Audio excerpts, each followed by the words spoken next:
ഇനി നമ്മൾ പാലക്കാട്ടേക്കൊന്ന് പോകാം. പക്ഷെ പാലക്കാട് എന്ന് പറയുന്നത് പാലക്കാടിന് സുപരിചിതമല്ലാത്ത ഒരു സംഭവത്തെക്കുറിച്ചാണ്. പാലക്കാട് എന്ന് പറഞ്ഞാൽ പെട്ടെന്ന് നമുക്ക് മലനിരകളും പാടവും അല്ലെങ്കിൽ വേനലാകുമ്പോൾ അല്ലേ കടുത്ത ചൂടും പാലക്കാടൻ കാറ്റുമൊക്കെയാണ്. പക്ഷേ കടൽ എന്നത് പാലക്കാട്ടുകാർക്ക് ഒരു കാണാക്കാഴ്ചയാണ്. എന്നാൽ പാലക്കാട് നിന്ന് കടൽ തീരത്തേക്ക് എത്തി കടലിൽ ഒരു റെക്കോർഡ് അല്ലെങ്കിൽ ഒരു വലിയ നേട്ടം സ്വന്തമാക്കുന്ന ഒരു യുവതിയെക്കുറിച്ചാണ് പറയുന്നത്.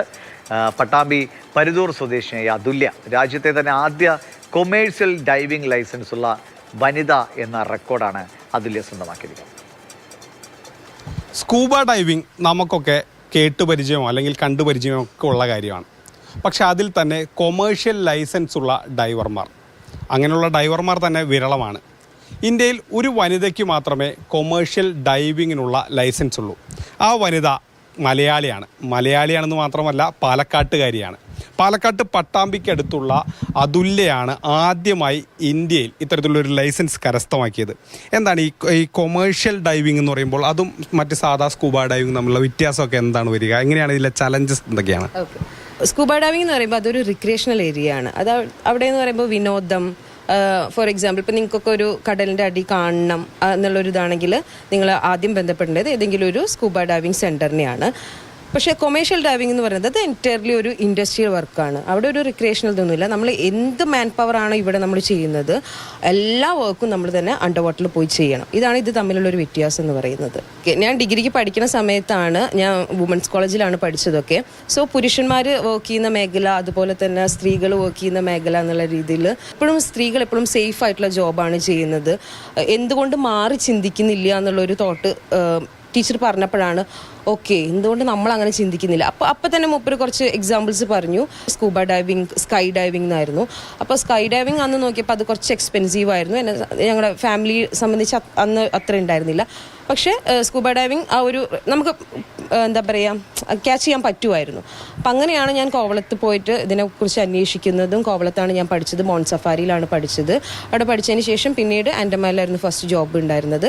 അവിടെ പോയി അതിനുശേഷം കൊച്ചിയിലേക്ക് വന്നു. അക്കോലയിൽ ഞാനൊരു 3 years ആയിട്ട് വർക്ക് ചെയ്തിട്ടുണ്ടായിരുന്നത്. അവിടെ നിന്നാണ് എനിക്ക് ഇതുപോലെ സൗത്ത് ആഫ്രിക്കയിൽ നിന്നൊരു ഓഫർ വന്നത്. അവരുടെ ജാക്ക് ഡൈജസ്റ്റ് അവരാണ് ഇന്ത്യയിലേക്ക് വിസിറ്റ് ചെയ്തു, നമ്മുടെ കേരളം വിസിറ്റ് ചെയ്തു. പിന്നീട് അവരിങ്ങനെ റിക്വസ്റ്റ് ചെയ്യുകയാണ് അതിലേക്ക് ജോയിൻ ചെയ്യാൻ താല്പര്യമുണ്ടോ, നമ്മൾ ഇന്ത്യയിലെ ആദ്യത്തെ വനിത എന്നുള്ള രീതിയിൽ അതിലേനെ നമ്മൾ സെലക്ട് ചെയ്യുകയാണ്. വരുമെന്ന് ചോദിച്ചപ്പോൾ ഫസ്റ്റ് ഓഫ് ഓൾ എനിക്കൊരു പേടിയുണ്ടെന്ന് വെച്ചിട്ടുണ്ടെങ്കിൽ ഏകദേശം ഒരു 12 ലക്ഷം രൂപ നമുക്കത് പഠിക്കാൻ വേണം. അതും എൻ്റെ മുമ്പിലൊരു ചലഞ്ചിങ് ആയിരുന്നു. ഞാൻ പറഞ്ഞായിരുന്നു എനിക്ക് പഠിക്കണം എന്നുണ്ട്, പക്ഷെ ഇപ്പോഴല്ല, കുറച്ചും കൂടി ഞാനൊരു സേവിങ്സ് ഒക്കെ ആയിട്ട് ഞാൻ എന്തായാലും പഠിക്കുന്നു പറഞ്ഞപ്പോൾ അവർ പറഞ്ഞു അങ്ങനെയല്ല, നമ്മൾ സ്പോൺസർ ചെയ്ത് കൊണ്ടുപോകണമെന്ന് പറഞ്ഞിട്ടാണ് അവരെല്ലാ എമൗണ്ട് എടുത്തിട്ട് എന്നെ അങ്ങോട്ട് കൊണ്ടുപോകുന്നത്. വർഷമായിട്ട് ഈ മേഖലയിലാണ്. അപ്പോൾ എങ്ങനെയാണ് ഇനി അടുത്തൊരു സ്റ്റെപ്പ് എന്നുള്ള രീതിയിൽ മുന്നോട്ട് എന്താണ്, അങ്ങനെ കൂടുതൽ എന്തെങ്കിലും കാര്യങ്ങൾ ഇനി ഉണ്ടോ? എല്ലാവർക്കും അറിയുന്ന ഒരു കോമൺ ആയിട്ടുള്ള ഒരു വേർഡ് നമുക്ക് പറയുമ്പോൾ അണ്ടർ വാട്ടർ വെൽഡിങ് പോലുള്ളതാണ്. അപ്പം ഇത്തരത്തിലുള്ള ഇപ്പം നമ്മളിവിടെ സർഫേസിൽ ചെയ്യുന്ന വെൽഡിങ് തന്നെ അതുപോലെ തന്നെ അതിൻ്റെ എക്യുപ്മെന്റ്സ് ഒക്കെ യൂസ് ചെയ്തിട്ട് നമ്മൾ എന്ത് ചെയ്യും, അണ്ടർ വാട്ടറിൽ പോയിട്ട് അതിന് അങ്ങനത്തെ വർക്കുകൾ ചെയ്യും. പിന്നെ അതുപോലെ തന്നെ ഒരുപാട് പൈപ്പ് ലൈനുകൾ പോകുന്നുണ്ടായിരിക്കും. അതിൻ്റെയൊക്കെ ഇൻസ്പെക്ഷൻ, ഇപ്പം അതിനെന്തെങ്കിലും രീതിയിലുള്ള ഡാമേജുകൾ വരികയാണെങ്കിൽ അതെല്ലാം മെയിൻ്റനൻസ്, അങ്ങനെയുള്ള ഹെവി വർക്കാണ് നമ്മൾ ചെയ്തുകൊണ്ടിരിക്കുന്നത്. ഫാമിലി നല്ല സപ്പോർട്ടാണ്, അച്ഛനായിക്കോട്ടെ അമ്മ ആയിക്കോട്ടെ. ഞാൻ ഈ കാര്യം പറഞ്ഞപ്പോൾ തന്നെ, സ്കൂബ ഡൈവിൻ്റെ കാര്യം പറഞ്ഞപ്പോൾ തന്നെ അവരിതുപോലെ തന്നെ ഒരു ഓക്കെ നീ അത് പഠിക്കണ്ട, നീ ഒരു പെൺകുട്ടിയല്ലേ, അതൊരു അങ്ങനത്തെ ഒരു ഇൻഡസ്ട്രിയല്ല. ഒന്നാമത് നമുക്ക് പാലക്കാട്ടുകാർക്ക് കടലില്ല. അത് എന്ത് വർക്ക് അവൾ പറയുന്നത് പോലും ഞാൻ ആദ്യം അവരെ ഒന്ന് കൺവേഴ്സ് ചെയ്യിക്കാൻ കുറേ ബുദ്ധിമുട്ടി. ചെറുപ്പത്തിൽ ഞാൻ ഇതുപോലെ വെള്ളത്തിൽ കളിച്ച ആളെന്നെ. അന്നത്തെ ഹോബി കിണറ്റിൽ പോയി ചാടുക. ഈ പ്രായത്തിലൊക്കെ കിണറിൻ്റെ അടി പോയി തൊട്ടണം, എന്നാലും തെളിവുള്ളൂ. അപ്പം ആടി പോയി മണ്ണ് വാരി വരണം. കിണർ ഇങ്ങനെ ഓടിപ്പോയിട്ട് കൈ ഇങ്ങനെ പിടിച്ച് അവിടെ പോവുക. അങ്ങനത്തെ ഒരു പോയി കുട്ടിയുടെ എൻ്റെ ഒരു ചെറിയ മൈൻഡ് ഇയാൾക്ക് കിട്ടിയത് മനസ്സിലാവണം. സന്തോഷമാണോ? സന്തോഷം. സങ്കടം പല പേരില് ഞങ്ങൾ അവിടെ ചെന്നപ്പോൾ തന്നെ എല്ലാവരെയും കണ്ടപ്പോൾ തന്നെ പേടിയായിരുന്നു. പിന്നെ എപ്പോഴും ചോറിയും വെള്ളത്തിൽ പോകണത് നല്ല പേടി തന്നെയാണ്. അമ്മമ്മയ്ക്കും പേടിയാണ്. ഞങ്ങൾ പിന്നെ അങ്ങനെയുണ്ട്, സന്തോഷം തന്നെ. ഉയരങ്ങളിലെത്തിയപ്പോൾ സന്തോഷം തന്നെ. അങ്ങനെ കടലുകളില്ലാത്തൊരു നാട്ടിൽ നിന്നാണ് അതുല്യ കടലിൻ്റെ അടിത്തട്ട് വരെ എത്തുന്നത്.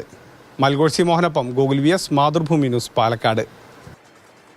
ഞാനിതിൻ്റെ ഇൻട്രോ വായിച്ചെങ്കിൽ നോക്കുമ്പോൾ ഇത് എന്താണ് സംഭവം എന്ന് നോക്കിയാണ്. ഇത് കണ്ടപ്പോഴാണ് ഇപ്പോൾ ഞെട്ടിപ്പോകുന്നത്. വളരെ സാധാരണ അല്ലേ, അമ്മയുടെ അച്ഛൻ്റെയൊക്കെ പ്രതികരണങ്ങൾ കേൾക്കുമ്പോൾ പറയാം, വളരെ സാധാരണക്കാരായ പാലക്കാട്ടെ ഒരു കുടുംബം. അവിടെ നിന്ന് പെട്ടെന്ന് ആരും ചിന്തിക്കാത്ത അല്ലെങ്കിൽ മനസ്സിലാഗ്രഹിക്കാത്ത ഒരു മേഖലയിലേക്ക് പോവുക, അത് വളരെ അതിലൊരു സക്സസ്ഫുൾ ആവുക എന്നത് വലിയ നേട്ടം തന്നെയാണ്. അപ്പോൾ ഗൂഗിൾ അതുല്യ മിടുക്കി എന്നൊന്നും പറഞ്ഞാൽ പോരാ, ഗംഭീര കക്ഷിയാണ്. അതും വിദേശത്ത് തന്നെ അതിലൊക്കെ ജോലി ചെയ്യുക. അപ്പോൾ പുറത്ത് ചെയ്യുന്ന ജോലിയൊക്കെ കടലിനടിയിൽ ചെയ്യുക, വെറുതെ കടൽ കാഴ്ച കാണാൻ പോകുന്ന ആളല്ല. ഇതെങ്ങനെ കിട്ടി ഈ ധൈര്യമൊക്കെ? നമ്മളും നമ്മുടെ സമൂഹവും അറിഞ്ഞോ അറിയാതെയൊക്കെ ഓരോ ജോലികൾ ഇങ്ങനെ തരംതിരിക്കും, ഓരോ കോളങ്ങളിലായിട്ട്.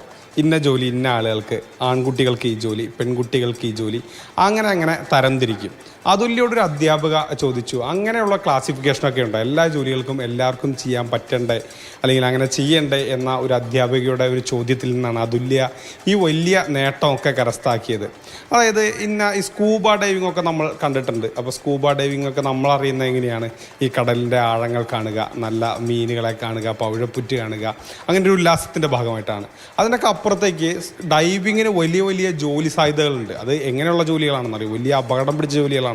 ഇപ്പോൾ ഒരുപക്ഷെ ഒന്ന് അശ്രദ്ധ മതി, ഒരു ചെറിയ അശ്രദ്ധ മതി, ജീവൻ വരെ നഷ്ടമാകാൻ സാധ്യതയുള്ള അത്രയും വലിയ അപകടം പിടിച്ച പല ജോലികളുണ്ട്. സാധാരണ സ്ത്രീകളൊന്നും ഈ ജോലികൾക്ക് പോകാറില്ല. ഇന്ത്യയിൽ അത് പഠിപ്പിക്കുന്ന സ്ഥലങ്ങളൊക്കെ തന്നെ കുറവാണ്, പുറത്തു പോയി പഠിക്കണം. പലപ്പോഴും സ്ത്രീകളൊന്നും ഈ ജോലിക്ക് വേണ്ടി ഇന്ത്യയിൽ മെനക്കെടാറില്ല എന്നുള്ളതാണ് യാഥാർത്ഥ്യം. അതുല്യക്ക് അതൊരു ശരിയായിട്ട് തോന്നിയില്ല. അതുല്യക്ക് വലിയ താല്പര്യമുള്ളൊരു കാര്യമായിരുന്നു. അങ്ങനെയാണ് അതുല്യ ആ ഒരു പാഷന് പിന്നാലെ പോവുകയും അങ്ങനെ ഒരു ആദ്യത്തെ കൊമേഴ്ഷ്യൽ ഡൈവറായിട്ട് ലൈസൻസ് ലഭിക്കുകയും ചെയ്യുന്നത്.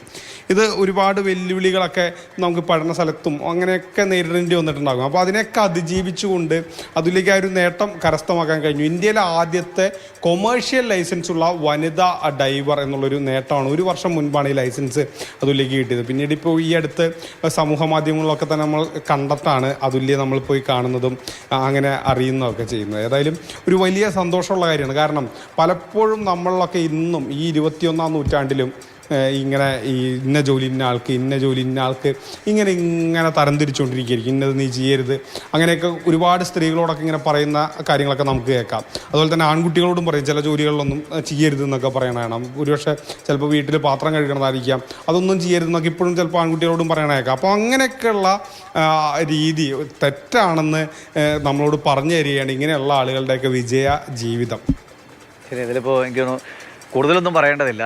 അച്ഛൻ്റെ നിറഞ്ഞ കണ്ണുകളാണ് അതുല്യ നേടിയ വിജയത്തിൻ്റെ ഏറ്റവും വലിയ ഉദാഹരണം. അപ്പോൾ സന്തോഷമായിട്ടിരിക്കട്ടെ. കൂടുതൽ ഇത്തരം രീതികളിലേക്കൊക്കെ പോകാൻ ആളുകൾക്ക് കൂടി അതുല്യ പ്രചോദനമായി മാറട്ടെ എന്ന് നമ്മൾ പ്രതീക്ഷിക്കുന്നു. ആശംസകൾ. ശരി ഗോകുലൻ.